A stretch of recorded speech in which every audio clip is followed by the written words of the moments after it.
The man walked into the café believing he was there to honor his dead wife. He walked out barely able to stand. 3 days before Christmas. A crowded Friday night. Warm lights, clinking cups, strangers laughing, and one single dad who thought he was about to discuss a scholarship fund, not have his entire life cracked open in public. Marcus Walsh didn't believe in surprises anymore. Life had trained that out of him. For 2 years, every day started the same way. Alarm at 5:30.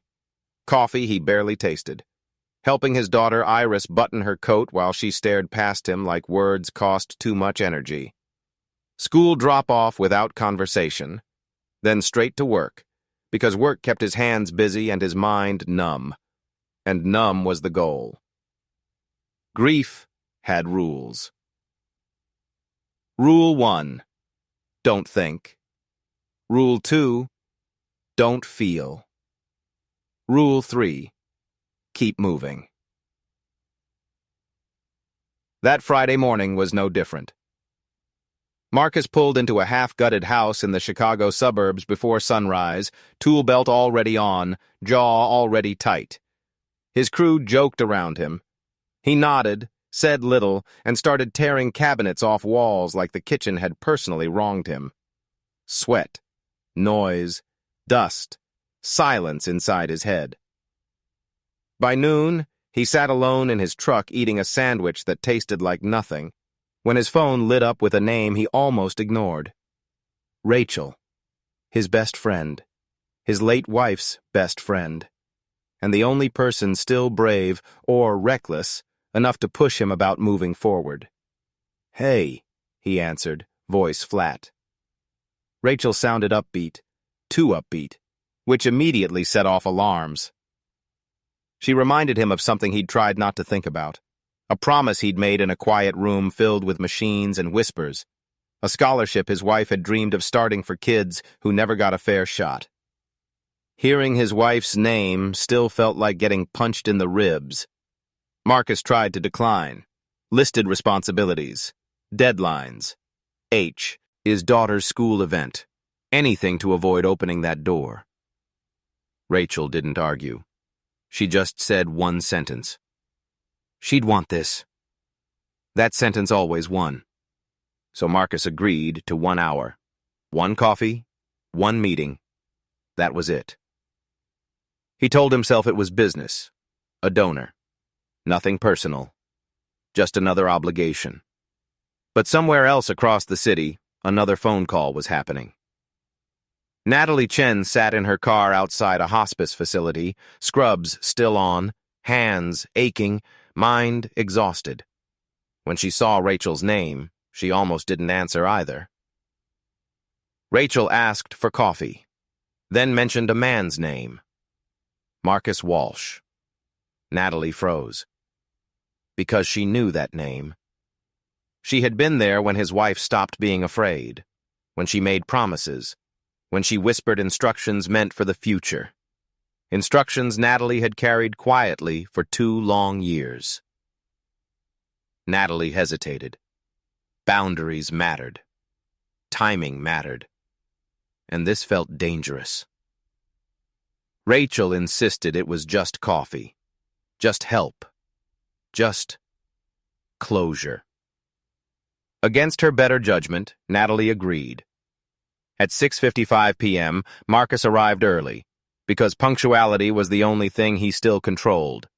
He scanned the café for someone who looked like money and spotted a woman in scrubs sitting alone in a corner booth. That must be her, he thought. He introduced himself. She looked up, and recognition hit her like a wave. He didn't recognize her at all. They exchanged small talk, 30 seconds of polite noise. Then Marcus mentioned the scholarship. Natalie's face changed. And in that instant, Marcus realized something was wrong. Very wrong. Because she didn't know what he was talking about. And when she finally said the words, "I was your wife's hospice nurse," the room seemed to tilt beneath him. His chair scraped loudly as he stood. Eyes turned, hearts raced. This wasn't a meeting. This wasn't a coincidence. This was a set-to. Anger surged. Betrayal burned. He grabbed his jacket and headed for the door, desperate to escape before the dam broke. And that's when Natalie spoke 5 words that stopped him cold. 5 words his wife had sent forward through time, and everything Marcus had buried for 2 years began to surface. He didn't turn around at first. Marcus stood frozen with his hand on the cafe door, every muscle locked, breath trapped halfway in his chest. 5 words echoed in his head, louder than the chatter behind him. Amanda wanted me to find you. Those words didn't belong to a stranger. They belonged to the past. To a voice he hadn't heard in 2 years. "What are you talking about?" he asked, still facing the door, afraid that if he looked back, whatever control he had left would disappear. Behind him, Natalie swallowed hard. Her voice wasn't dramatic. It wasn't theatrical. It was steady in the way people speak when they've rehearsed something for years. "Before Amanda passed," Natalie said, "she made me promise I'd deliver a message, not right away, not when the pain was raw. She said, Christmas week, 2 years later. She said you'd be ready then. Or at least, less broken." That word landed hard. Broken. Marcus finally turned around. The cafe had gone quiet in that uncomfortable way public places do when strangers realize they're witnessing something deeply personal. Cups paused mid-air. Conversations dropped to whispers. Everyone watching, pretending not to. Natalie's eyes were glassy now. She wasn't enjoying this. She was surviving it. "She planned this?" Marcus asked. His voice cracked despite his effort to keep it level. 2 years in advance? Natalie nodded. "She knew you, Marcus. She knew you'd shut everything down. She knew grief would turn survival into a routine. And she was afraid that if no one interrupted that routine, you'd disappear inside it." That hit harder than anger ever could. Marcus felt something give way in his chest. Not a full collapse. Just a fracture. "Didn't ask for this," he said quietly. "Rachel had no right." "She didn't know," Natalie replied quickly. "Not the whole truth. This wasn't supposed to be a trap. I thought you wanted answers. I thought maybe you were ready." Marcus exhaled slowly. The fight drained out of him, leaving exhaustion behind, bone-deep exhaustion. He looked around. Strangers. Lights. Noise. Christmas decorations hanging from the windows like mockery. "I can't do this here," he said. "I know," Natalie replied, "but I can't leave without giving you what she asked me to give you." She reached into her bag. The movement alone made Marcus's heart start pounding. His palms went damp. He hadn't expected proof. He hadn't expected anything tangible. Natalie pulled out a sealed envelope. Worn. Soft at the edges. Like it had been opened 100 times and closed again. Like someone had checked to make sure it was still there. Still real. "She made me write this down while she still had the strength," Natalie said. "She said memory fades. Paper doesn't." Marcus stared at the envelope like it might explode. His name was written across the front in handwriting he knew better than his own. Amanda's. He didn't take it. "I don't know if I can read that," he admitted. "Not here. Not now." Natalie nodded. "You don't have to. But she also asked me to tell you something before you opened it." Marcus finally sat back down. His legs had stopped trusting him anyway. Natalie leaned forward slightly, lowering her voice even though the room was already silent. "She told me to tell you this exactly as she said it. No paraphrasing." Natalie took a breath. And then she began to speak in Amanda's voice. And with the first sentence, Marcus felt the last wall inside him begin to crumble. Natalie closed her eyes for a second before she spoke, like she was stepping into a memory instead of a sentence. She said, "If you're hearing this, it means you didn't run." Marcus's throat tightened instantly. Natalie continued, careful, deliberate. "It means you stayed long enough to listen, and that tells me everything I need to know about you." Marcus stared at the table. The wood grain blurred. He hadn't cried yet. That scared him more than the tears ever could. "She told me to remind you," Natalie said softly, "that you always believed love was something you protected by being strong, by holding everything together, by carrying the weight so no one else had to." Marcus clenched his jaw. That was exactly how Amanda used to describe him. "But she said strength isn't what saved her," Natalie went on. "She said it was the moments you failed to be strong, the nights you fell apart next to her bed, the mornings you thought you were hiding it, but weren't." Natalie swallowed. "She said that's when she knew Iris would be okay." Marcus's head snapped up. "My daughter?" Natalie nodded. "Amanda talked about Iris constantly, even near the end when speaking hurt. She said Iris learned kindness by watching you love without conditions, by watching you show up, even when you were empty." Marcus's hands trembled now. He pressed them together under the table, trying to ground himself. "She knew you'd blame yourself," Natalie continued, "for not fixing things, for not saving her, for surviving." That word cracked something open. "She told me to say this next part very clearly," Natalie said. "Marcus, my love, you didn't fail me. You walked me home." The tears came then, hard, uncontrolled. Marcus covered his face as his shoulders shook. 2 years of holding it together collapsed into that booth, in that café, in front of people who suddenly didn't matter at all. Natalie waited. She didn't rush him. She didn't apologize. She knew grief needed room. When Marcus finally looked up, his eyes were red, his breath uneven. "She said you'd stop living," Natalie said gently. Not dramatically, not in a way anyone would notice, but quietly, responsibly. "She said you'd turn your life into a checklist and call it survival." Marcus laughed once, hollow and broken. "She always did know me better than I knew myself." Natalie slid the envelope closer across the table. "She wrote this for the nights you feel like you're failing Iris, for the mornings you don't want to get out of bed, for the moments you think love only ends in loss." Marcus stared at the envelope again. "And the scholarship?" he asked suddenly. "Was that part of this too?" Natalie smiled sadly. "Yes." She said helping others wasn't about honoring her. It was about reminding you that the future still exists. Marcus leaned back, exhaling shakily. For the first time in 2 years, the pain felt different. Still heavy, still real, but no longer directionless. "What else did she say?" he asked quietly.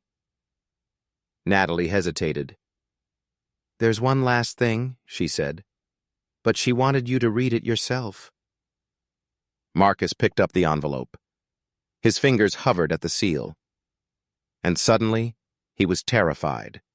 Not of the pain inside, but of what might come after it. Because if Amanda was right, if this message was meant to wake him up, then everything was about to change. Marcus didn't open the envelope right away. He turned it over in his hands slowly, like it might dissolve if he moved too fast.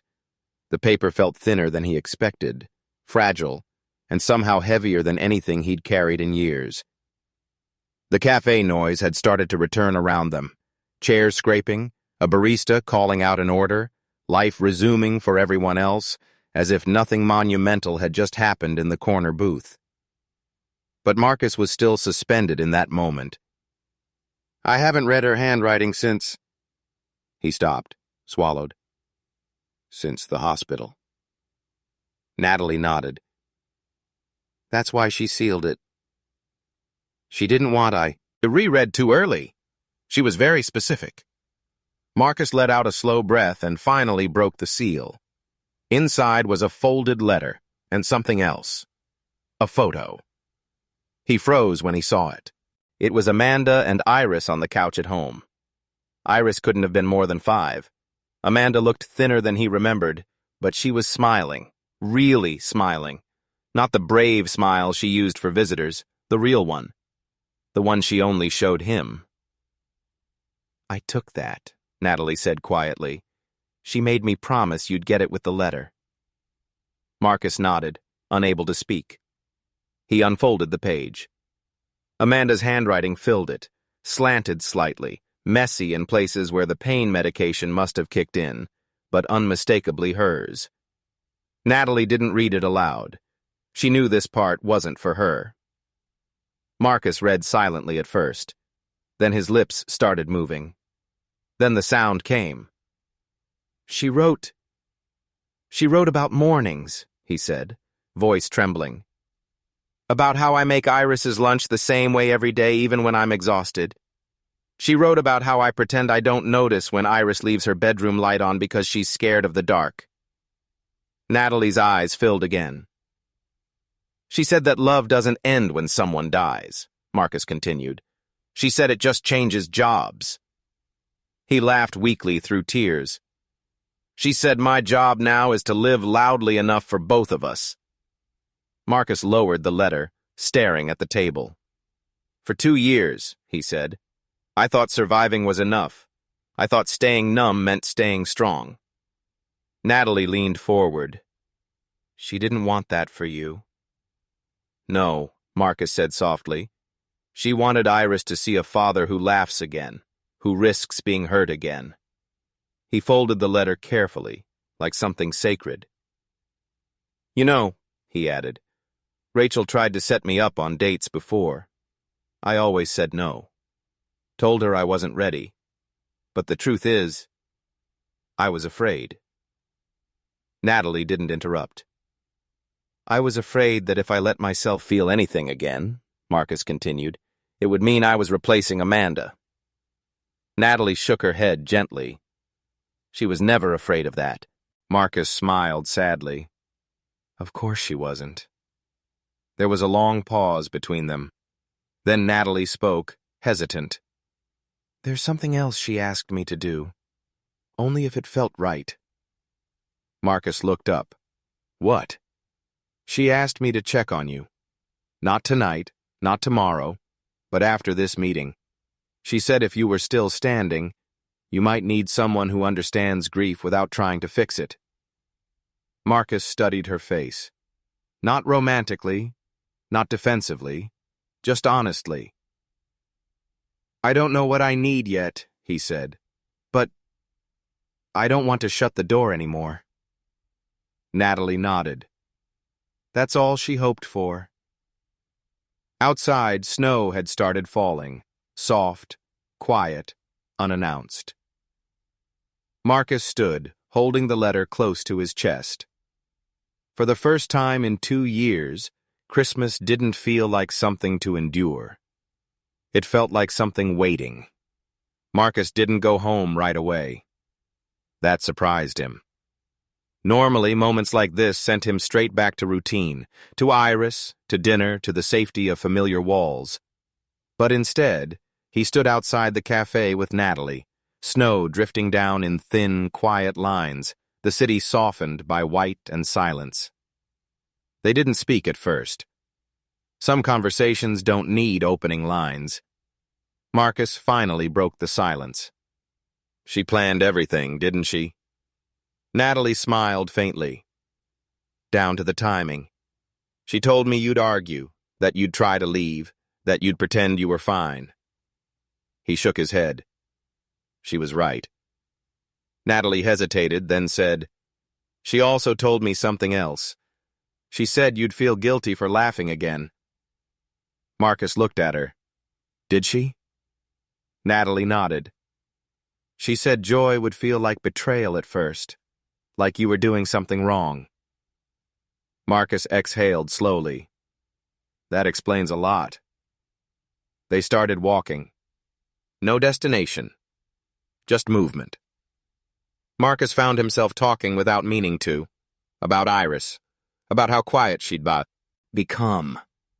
About how he checked on her every night after she fell asleep, just to make sure her chest was rising and falling. Natalie listened the way hospice nurses do. No fixing, no interrupting. I don't know how to do this, Marcus admitted. This whole living thing without her. Natalie stopped walking, turned to face him. You don't do it without her, she said. You do it with her, just in a different way. Those words settled deep. When Marcus finally drove home, the house felt different. Not lighter, not happier, just less hollow. Iris was at the table coloring when he walked in. She looked up, studied his face longer than usual. Did the meeting go okay? She asked. Marcus knelt in front of her. Yeah, he said honestly. It did. She seemed to accept that. Then she pointed at her drawing. Mom would like this color. Marcus smiled, a real one. She would. That night, after Iris fell asleep, Marcus sat alone at the kitchen table and reread the letter. Every word, every pause. He let himself cry without apologizing to the walls. And for the first time since Amanda passed, he slept without waking up in a panic. But the change didn't go unnoticed. The next morning, Iris talked more. Just a little. Enough to matter. The next week, Marcus called Rachel, not to argue, but to thank her. And 2 days before Christmas, his phone buzzed with a text from Natalie. Checking in, no pressure. Just wanted you to know I'm here. Marcus stared at the screen longer than necessary. He typed back. Thank you. It wasn't romance. Not yet. But it was connection. And sometimes, connection is the most dangerous thing of all, because once you feel it again, there's no going back to numb. Marcus didn't know what would come next, but for the first time in 2 years, he didn't dread finding out. Christmas Eve arrived quietly. No dramatic snowfall, no movie moment music, just cold air, gray skies, and a house that smelled faintly like coffee and pine from the small artificial tree Marcus and Iris had put up together the week before. They hadn't done much decorating. Marcus told himself it was because of time, because of work, because of exhaustion. But standing in the living room that morning, he knew the truth. They had been afraid. Afraid that if they leaned too hard into Christmas, it would hurt more. Afraid that joy would feel like a betrayal. Afraid that Iris might look at him and ask why things didn't feel the same. She didn't ask. Instead, Iris padded into the kitchen in mismatched socks and said, "Can we make pancakes? The fluffy kind. Mom used to burn them." Marcus laughed before he could stop himself. It startled them both. Iris's eyes widened, then softened. "You laughed," she said, not accusing, just noticing. "Yeah," Marcus replied, just as surprised. "I guess I did." They made pancakes. Marcus burned the first batch on purpose. Iris noticed. She smiled. Later that afternoon, while Iris watched a movie, Marcus stepped outside to take out the trash and found Natalie standing on the sidewalk, holding a small paper bag and looking slightly unsure of herself. "I'm so sorry," she said quickly. "Rachel gave me your address. I swear I wouldn't have come if—" "It's okay," Marcus said, cutting her off gently. "It's actually okay." She held up the bag. "I brought something.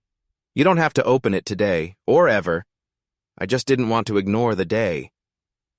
Marcus took it. Their fingers brushed.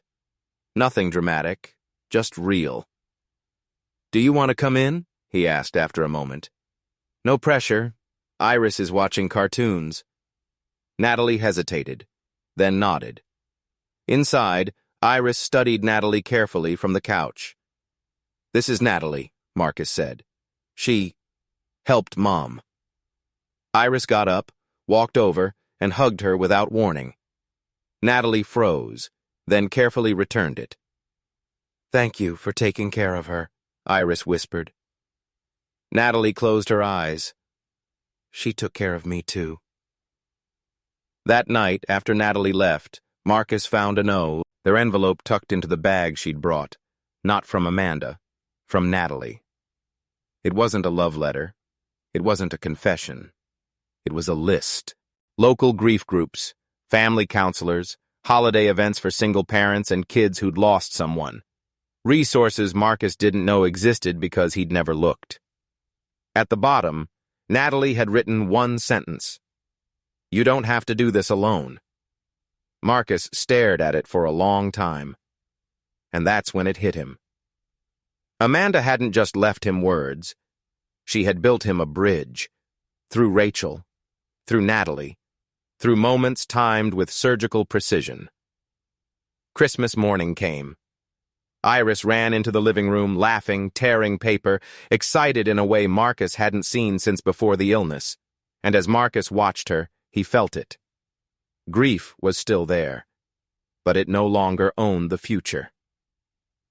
Later that afternoon, Marcus sent Natalie a message. Coffee, after the holidays. Just coffee. 3 dots appeared, disappeared, then returned. "I'd like that." Marcus smiled. Not because everything was fixed, but because finally something was beginning. The days after Christmas felt unfamiliar to Marcus. Not easier, not lighter, just different. The world hadn't suddenly softened. Bills still arrived, work still demanded his attention. Iris still had quiet moments where her eyes drifted toward nothing and her shoulders tensed like she was holding a thought too heavy for her age. But something inside Marcus had shifted. He noticed it on a Tuesday morning while tying Iris's shoes. She looked up at him and said, "You're humming." He stopped. "I am?" She nodded. "Mom used to hum when she was nervous." Marcus smiled slowly. "Guess I picked that up." That afternoon at work, Danny cracked a joke and Marcus laughed, actually laughed, without immediately feeling guilty. The guilt still came, but it arrived later, softer, like a reminder instead of a punishment. That night, Marcus found himself rereading Amanda's letter again. Not because he was falling apart, but because he wanted to remember exactly how she sounded, exactly how intentional she had been. She hadn't written to keep him anchored to grief. She'd written to push him forward. Friday came faster than expected. Coffee with Natalie. Marcus almost canceled twice. The first time, he told himself it was about time. The second time, he admitted the truth. It was about fear. Fear of opening something he couldn't close again. But he went. Natalie chose a small café this time. Quiet. No crowds. No corner booth drama. Just 2 people sitting across from each other with warm mugs and cautious honesty. They didn't talk about Amanda at first. They talked about work, about Iris, about how Natalie learned to compartmentalize grief without shutting down completely, about how Marcus learned to survive by doing the opposite. At one point, Natalie said, "You know, loving someone who's gone doesn't disappear. It just changes shape." Marcus nodded.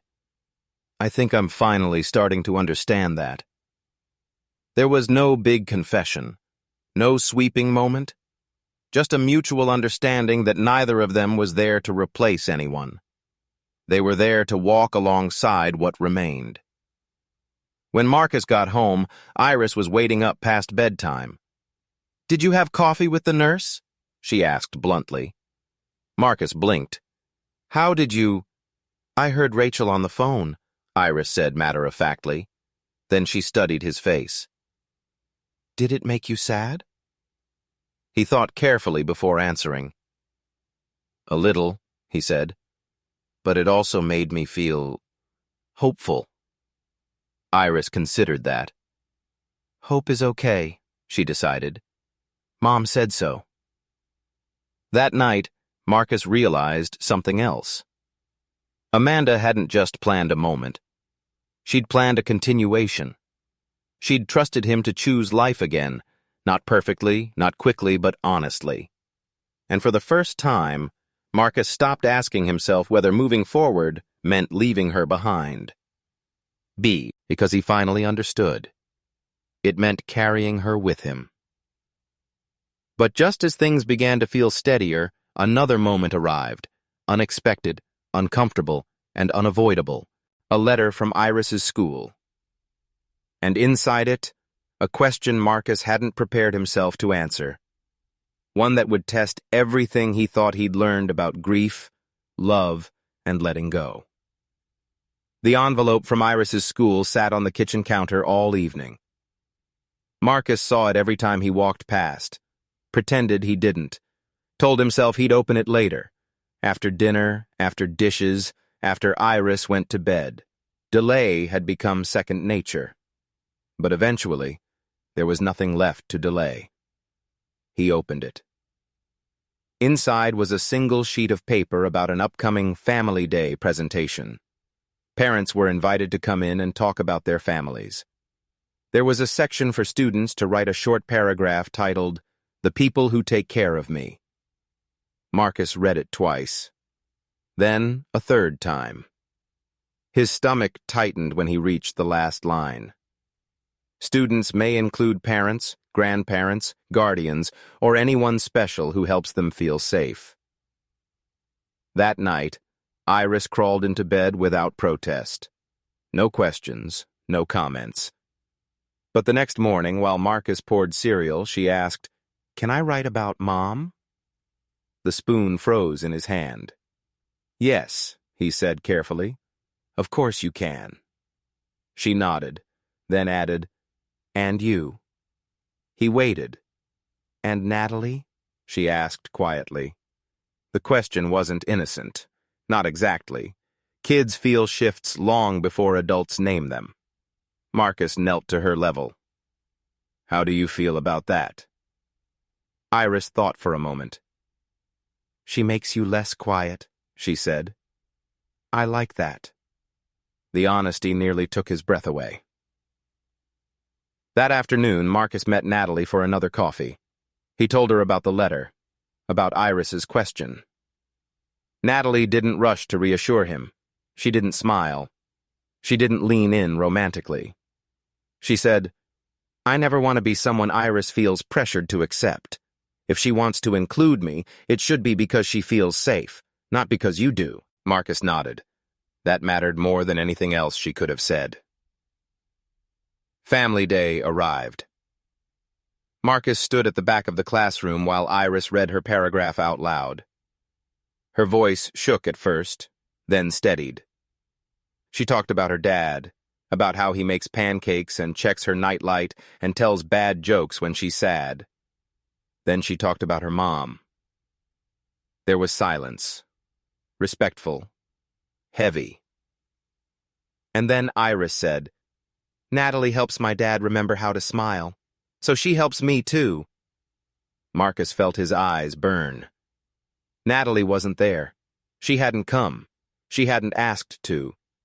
But somehow, that made it even more meaningful. Afterward, Iris slipped her hand into Marcus's and whispered, "Did I do it right?"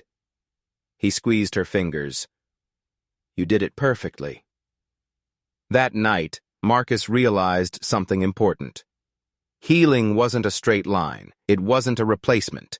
It was an expansion. And he was learning, slowly, imperfectly, how to make room. But just as things began to settle, Marcus found himself facing one final test, one that didn't come from the past, but from the future. The call came on a Thursday afternoon, right in the middle of a job site. Marcus was reviewing measurements when his phone buzzed in his pocket. Unknown number. He almost ignored it. Almost. Something told him not to. "Marcus Walsh?" the woman on the other end asked. Yes. This is Karen Miller. I'm calling from the Regional Construction Board. We received your application. Marcus frowned. Application? There was a pause. Paper shuffling. For the Community Renovation Grant. The one honoring Amanda Walsh. His knees actually weakened. He leaned against a stack of drywall, heart pounding. He had filled out that application late one night weeks ago, half exhausted, half angry, telling himself it wouldn't go anywhere. It had felt safer to submit it than to hope. Well, Karen continued, I'm calling to tell you that your proposal was selected, unanimously. The noise of the job site faded. Selected. Unanimous. She went on, explaining funding, timelines, press coverage, words like community impact, legacy, future students. Marcus heard almost none of it. What he heard was Amanda's voice in his head. Live loudly enough for both of us.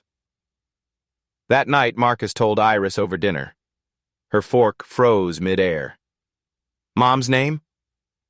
Yes, he said. A renovation program. Helping families who can't afford repairs.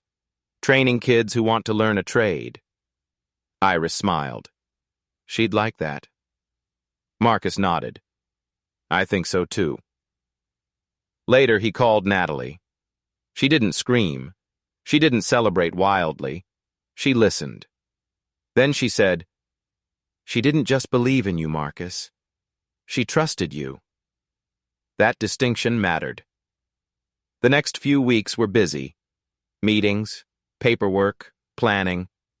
Marcus felt alive in a way that scared him, but he didn't retreat. And then came the invitation. A formal dinner, sponsors, board members, media, a small speech required. Marcus stared at the email for a long time. Public attention had always been Amanda's thing, not his. That night, Iris found him sitting at the table, staring at nothing. You're thinking too hard, she said. He smiled. I might be. You should ask Natalie to come, Iris added, then shrugged like it was no big deal. Not as Mom, just as Natalie. Marcus laughed softly. You're very wise for 8. She grinned. I know. The night of the dinner, Marcus stood in front of a mirror adjusting a tie he hadn't worn in years. His hands shook. Natalie arrived a few minutes later. Simple dress. No attempt to impress. Just presence. You ready? She asked. No, Marcus admitted, but I'm going anyway. At the podium, Marcus looked out at the room. Faces blurred, lights bright. He thought of 2 years ago, of numb mornings, of surviving instead of living. And then he spoke. He talked about loss, about promises, about how grief doesn't end, it evolves, about how love leaves instructions if you're brave enough to listen. The room was silent when he finished. Applause followed. But the real moment came later, when Natalie squeezed his hand and whispered, You did it. And Marcus realized something profound. This wasn't the end of Amanda's story. It was the continuation she had planned all along. And now, standing on the edge of a future he no longer feared, Marcus had one final choice to make. One that would decide what kind of life he was truly willing to live. The choice didn't arrive with drama. No ultimatum, no speech, no cinematic pause. It came quietly, the way most real decisions do, on an ordinary night after Iris had gone to bed, when the house settled into its familiar stillness. Marcus sat at the kitchen table, Amanda's letter folded beside him, Natalie's number glowing on his phone screen. For 2 years he had lived in the space between memory and obligation, loving deeply, living cautiously, afraid that choosing happiness meant abandoning grief. Now, he understood something different. Grief wasn't asking him to stay. Love wasn't asking him to leave. Both were asking him to keep going. Marcus texted Natalie first. "I don't know what the future looks like. I just know I don't want to walk it alone anymore." The reply came a minute later. "Neither do I." He didn't feel fireworks. He felt calm. The next morning, Marcus woke before the alarm. Not from panic, from purpose. He packed Iris's lunch, burned the toast, laughed at himself. When he dropped her off at school, she hugged him tighter than usual. "Mom would be proud," she said simply. That sentence didn't break him anymore. It lifted him. Weeks passed, then months. The renovation program launched. Kids learned skills. Families got safe homes. Amanda's name became something people spoke with hope instead of sadness. Marcus still said her. He always would. But now, missing her didn't stop him from living. On a spring evening, Marcus, Iris, and Natalie sat on the porch watching the sun go down. No labels, no pressure, just presence. Iris leaned against him. "I think Mom planned this," she said. Marcus smiled softly. "Yeah," he replied. "I think she did." Somewhere between grief and gratitude, Marcus finally understood the truth Amanda had trusted him to discover. Love doesn't end. It waits. And when you're ready, it leads you forward. If this story moved you, if it reminded you that love doesn't end, it just waits, then subscribe to the channel. We share real feeling stories about single parents, loss, love, and second chances, stories that stay with you long after the video ends. And if you know someone who needs to hear this tonight, share it with them. Sometimes the right story finds the right person at the right time.